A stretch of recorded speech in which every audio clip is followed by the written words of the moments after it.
మీ అందరికీ స్టేట్మెంట్స్ ఇస్తాను. ఇందాక నేను చెప్పిన పండింటి రాజశేఖర్ గారిది కానీ, లేకుంటే నీరుగట్టు ప్రసాద్ది కానీ, లేకుంటే మా సునీతక్క చేంజ్ ఆఫ్ స్టాండ్స్కి సంబంధించిన స్టేట్మెంట్స్ కానీ అందరికి కూడా I will serve copies. Any questions from your side please.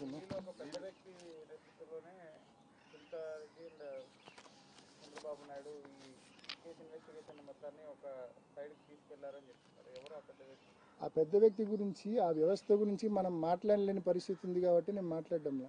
నేను గతంలో కూడా 2 సార్లు ప్రెస్ మీట్ పెట్టినప్పుడు కూడా ఇంతవరకే మాట్లాడగలిగిన. గతంలో 2 సార్లు అంటే విచారణ జరుగుతున్నప్పుడు కూడా ఒకసారి 2022లో ఐ థింక్ ఒక ప్రెస్ మీట్ పెట్టిన. తర్వాత ఎలక్షన్ ముందు 24లో మాట్లాడినప్పుడు కూడా ప్రెస్ మీట్ పెట్టిన. మన తెలుగు వ్యక్తి ఢిల్లీలో ఒక ఉన్నతమైన స్థానంలో ఉన్న వ్యక్తి అనే వరకు మాత్రమే చెప్పిన. ఆయన ఆశీస్సులతోనే సుబోధ్ జైస్వాల్ ఎంపికైనాడనే విషయం కూడా చెప్పిన. దీన్ని బట్టి మీకే అర్థమవుతుంది.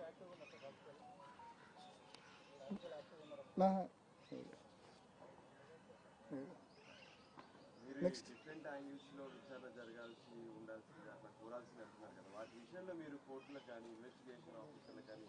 అన్న, అనేక సార్లు ఈ విచారణ జరుగుతున్న సందర్భంలోనే సిబిఐ డైరెక్టర్కు, అప్పుడున్న సిబిఐ డైరెక్టర్స్కు నేను డీటెయిల్గా రిప్రజెంటేషన్స్ పంపించిన. దాదాపు ఒకసారి అయితే 100 పేజీల representation with all these issues. నేను ఇందాక చెప్పిన ఈ కోణాలన్నీ కూడా దాంట్లో ఉన్నాయి. సెకండ్ వైఫ్ యాంగిల్ కానీ, ఈ డైమండ్స్కి సంబంధించిన యాంగిల్ కానీ, ఈ బెంగళూరు రియల్ ఎస్టేట్కి సంబంధించిన యాంగిల్ కానీ, ఈ ఇల్లిసిట్ రిలేషన్షిప్స్ విత్ ఉమెన్కి సంబంధించిన యాంగిల్ కానీ, ఈ డాక్యుమెంట్ స్టోరీ ఏదైతే ఉందో ఆ విషయం అయితేనేమి, అన్ని యాంగిల్స్తో కూడిన డీటెయిల్డ్ రిప్రజెంటేషన్స్ కూడా నేను సిబిఐ డైరెక్టర్ గారికి పంపించిన. బట్ వాటి మీద ఎటువంటి చర్య లేదు. కారణం నేను ఇందాక మీకు చెప్పా ఎందుకనేది. అప్పట్లో విచారణ కీలకమైన దశలో ఉన్న ఆ 2 సంవత్సరాలు కూడా డైరెక్టర్గా ఎవరున్నారో మీకు తెలుసు. కింద రామ్ సింగ్ ఉన్నాడు, పైన ఈయన ఉన్నాడు. ఎక్కడే కానీ ఈ ఆస్పెక్ట్స్ అంటే ఎంతసేపు టార్గెటెడ్ ఇన్వెస్టిగేషన్కే ఇంపార్టెన్స్ ఇచ్చారు తప్ప వాస్తవం ఏందనేది, వాస్తవం నిగ్గుదేల్చే ప్రయత్నం అప్పుడున్న సిబిఐ చేయలేదు.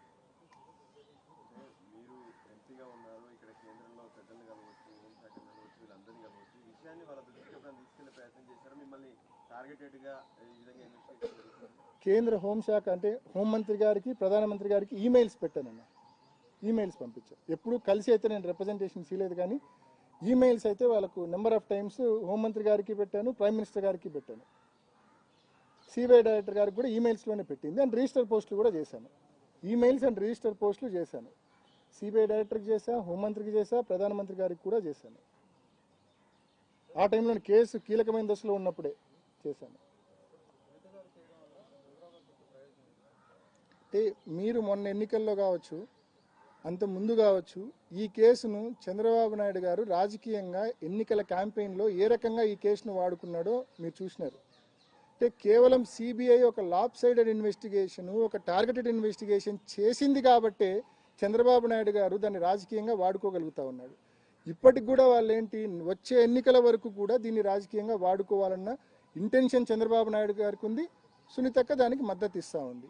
టైమ్ అండ్ అగైన్ ఈ కేసు ట్రయల్ జరగకుండా ఏదో ఒక పిటిషన్ కింద కోర్టులోనో, హైకోర్టులోనో, సుప్రీంకోర్టులోనో ఏదో ఒక పిటిషన్ వేస్తుంది.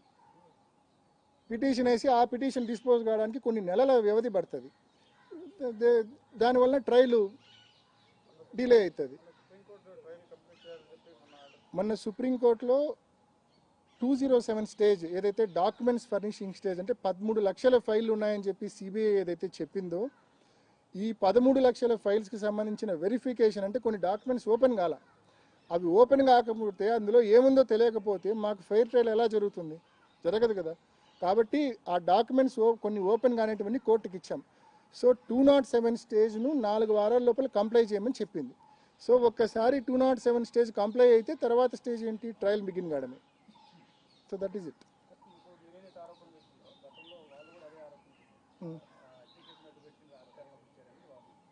హత్య కేసును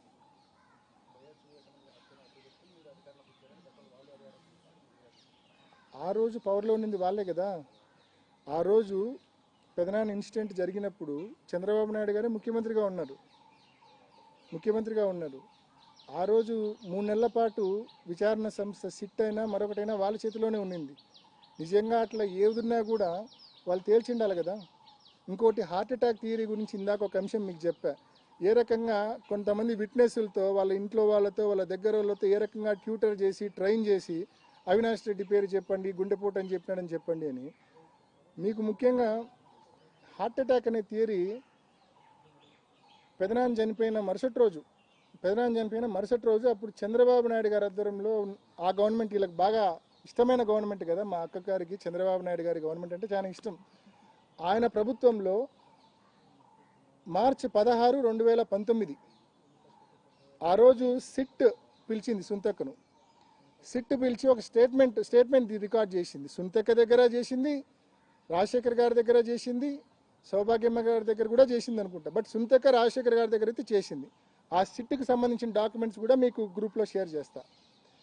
ఆ రోజు చాలా స్పష్టంగా సునీతక్క అది గుండెపోటు అని చెప్పి తాను అనుకున్నానని చెప్పి, కృష్ణారెడ్డి ఫోన్ చేసిన తర్వాత బాత్రూంలో ఇట్లా చనిపోయినాడు, రక్తం ఉందని చెప్పిన తర్వాత ఆ లెటర్ కూడా డెత్ నోట్ వాట్సాప్ పెట్టిన తర్వాత అయినప్పటికీ కూడా నేను గుండెపోటనే అనుకున్నానని చెప్పి సునీతక్క చెప్తుంది. గుండెపోటనే అనుకున్నా, ఎందుకంటే మా నాన్నకు ఒక 1-2 ఇయర్స్ బ్యాకే స్టంట్ వేశారు. ఆ స్టంట్ వేసిన తర్వాత ఇంకా ఫర్దర్ బ్లాకేజెస్ ఉన్నాయి. ఆ కారణం చేత గుండెపోటు వచ్చి బాత్రూంలో పడిపోయి చనిపోయినాడేమో అని చెప్పి గుండెపోటు థియరీ సృష్టించిందే సునీతక్క. దానికి అది నేను విమర్శించడం లేదు. మార్చి 16, 2019 సునీతక్క సిట్టు ముందు ఇచ్చిన స్టేట్మెంట్ ఒకసారి చూస్తే మీకే అర్థమవుతుంది. గుండెపోటు థియరీ అనేది పుట్టించిందే సునీతక్క భర్త రాజశేఖర్ అండ్ సునీతక్క వాళ్ళ బ్రదర్ ఇన్లా, అంటే వివేకానంద రెడ్డి గారి బ్రదర్ ఇన్లా నర్రెడ్డి శివప్రకాష్ రెడ్డి, ఎవరైతే నాకు ఫోన్ చేసి క్రైమ్ సీన్కు పొమ్మని చెప్పారో ఆయన. ఇదే విషయాన్ని నేను చెప్పడమే కాదు, ఆదినారాయణ రెడ్డి ఉన్నాడు. ఆదినారాయణ రెడ్డి అని బాగా పేరు మోసిన ఒక బీజేపీ ఎమ్మెల్యే ఉన్నాడు. ఆ ఆదినారాయణ రెడ్డి అనే వ్యక్తి క్లియర్గా విచారణకు పిలిచినప్పుడు స్పష్టంగా సిట్టు ముందు చెప్తాడు. వివేకానంద రెడ్డి మార్చి 15 నాడు ఉదయాన్నే నేను విజయవాడలో ఉన్నప్పుడు టీవీ వివేకానంద రెడ్డి గారు గుండెపోటు వలన చనిపోయినాడనే వార్త మేము విజయవాడలో ఉన్నప్పుడు జరిగినది. ఆ రోజు నేను నాతో పాటు శేఖర్ రెడ్డి అని మా కజిన్ ఒక ఆయన కాంట్రాక్టరు, శివప్రకాష్ రెడ్డి వివేకానంద రెడ్డి గారి యొక్క సొంత బావమరిది ఫోన్లో దొరికినప్పుడు నేను చెప్పిన మాట సారీ చెప్పినా బాధాకరంగా. ఎందుకు నా ఇట్లా జరిగిందంటే ఆయన ఎక్కువ సిగరెట్లు తాగేవాడని స్టంట్ వేసినారని కాంపింగ్ వల్ల జరిగిందనే విషయం చెప్పిన తర్వాత వాళ్ళ కొడుకు కూడా నాతో మాట్లాడితే అదే విషయం చెప్పినాడు. క్లియర్గా చెప్తా ఉన్నాడు ఆదినారాయణ రెడ్డి. శివప్రకాష్ రెడ్డి కొడుకు వీళ్ళిద్దరూ ఫోన్లు చేసి ఆదినారాయణ రెడ్డికి ఆయనకు స్టంట్ వేసినారని, గుండెపోటు వచ్చిందని, రక్తపవాంతులై చనిపోయినాడని చెప్పి వాళ్ళు చెప్పి ఆ నిందను కన్వీనియంట్గా కొంతమంది విట్నెస్లను ట్యూటర్ చేసి ట్రైన్ చేసి సిబిఐ అనే సంస్థ తమ చేతిలో అప్పట్లో ఉండింది కదా అని చెప్పి ఇష్టం వచ్చినట్టు వాంగ్మూలాలు ఇప్పించి అనవసరంగా అన్యాయంగా మా మీద దోసే కార్యక్రమం చేసినారు. దీనికి ఎవిడెన్స్ ఆదినారాయణ రెడ్డి గారి వీడియోనే. దీనికి ఇంతకంటే పెద్ద ఎవిడెన్స్ మార్చి 16 సునీతక్క ఇచ్చిన వాంగ్మూలం, సిట్టు ముందు ఇచ్చిన వాంగ్మూలం. అది కూడా మీకు షేర్ చేస్తాను. అంటే తానంతకు తానే స్వయంగా ఒప్పుకుంది గుండెపోటు అని చెప్పి ఆమె అనుకుందని, ఆమె అందరికీ చెప్పానని. ఒకవైపు ఆదినారాయణ రెడ్డి చెప్తా ఉన్నాడు, వివేకానంద రెడ్డి గారి బామర్ది శివప్రకాష్ రెడ్డి ఆయన కొడుకు నాకు గుండెపోటు అని చెప్పి క్లియర్గా చెప్పినాడని చెప్పి. మరి ఈ కోణాల్లో అడగాలి కదా ఫర్దర్ ఇన్వెస్టిగేషన్. మా సునీతక్క నిజంగా చిత్తశుద్ధి ఉంటే, నిజంగా న్యాయం కోరుకునేదైతే కన్నా ఈ కోణంలో ఫర్దర్ ఇన్వెస్టిగేషన్ అడగాలి కదా. ఆదినారాయణ రెడ్డిని పిలవమనో, శివప్రకాష్ రెడ్డిని పిలవమనో, వాళ్ళ కొడుకుని పిలవమనో, లేకుంటే ఆమె ఇచ్చిన స్టేట్మెంటే మార్చి 16 ఇలా ఉందనో అడగాలి కదా. ఎందుకు అడగడంలా?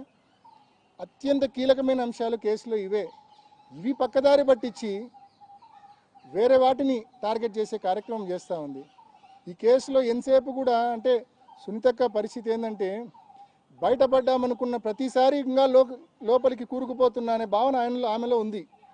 ఏదో తప్పు చేసినామన్న భావన ఉంది ఆమెలో.